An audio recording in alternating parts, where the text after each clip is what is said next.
Таджикистан знает цветы, душа моя в высоте парит.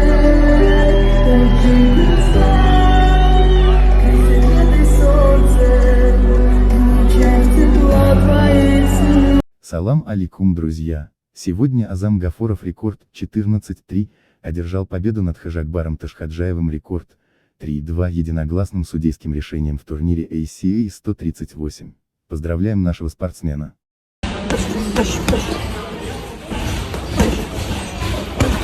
Салам алейкум, я Азам Гафуров, боец Лиги ACA. 26-го у меня предстоит бой в Грозном. Приходите, поболейте или смотрите в прямом эфире.